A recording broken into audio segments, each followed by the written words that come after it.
Welcome to my office.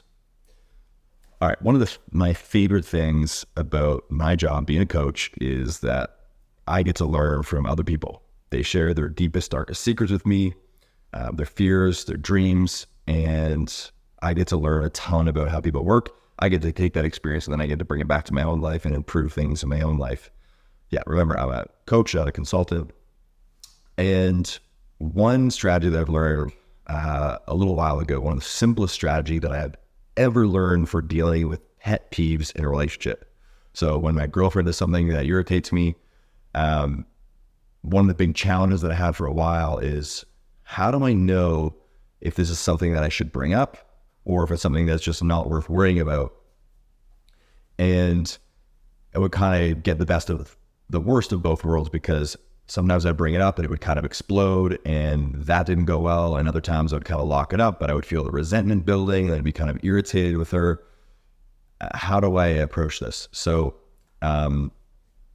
this strategy is, I thought about, okay, what's a good solution what would a good solution look like?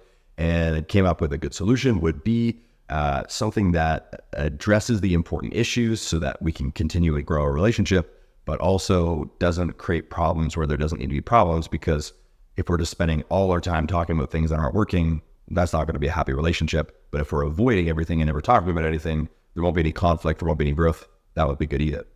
So what do? Enter simple, amazing solution.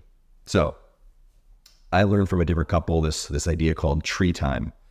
I won't get into the origin or the roots, if you will, of tree time, but needless to say, it was a great suggestion. I took the parts of it that worked and I applied it to my own situation. And so what that turns into is that once a week, I'll be honest, we're not perfect at doing it every single week, but once a week we have a day that we schedule. That's our day. We are consistent with that. And on that day, we'll take some time and we will discuss what's going on in our relationship, what's working, what's not working. And there's a few frameworks I've tried, but one that works really well is, on that day, what I'll do by myself is I'll just reflect on what actually bothered me about the relationship, among other things.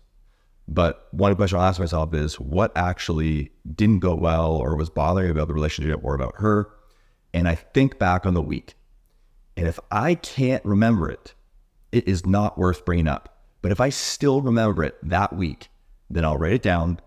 And then once I have a list, there's rarely more than one thing, but if there is a list of things, then I will select the thing that's most important to work on and I will address that. And what's really key about this is that I'm addressing it not in the heat of the moment. I'm not bringing it up when we're both upset or there's a triggering going on or when I'm triggered. I'm waiting until a scheduled time when I'm in a good mental headspace and I can bring it up with compassion and without a charge. And so when I bring it up, we discuss it and we navigate it.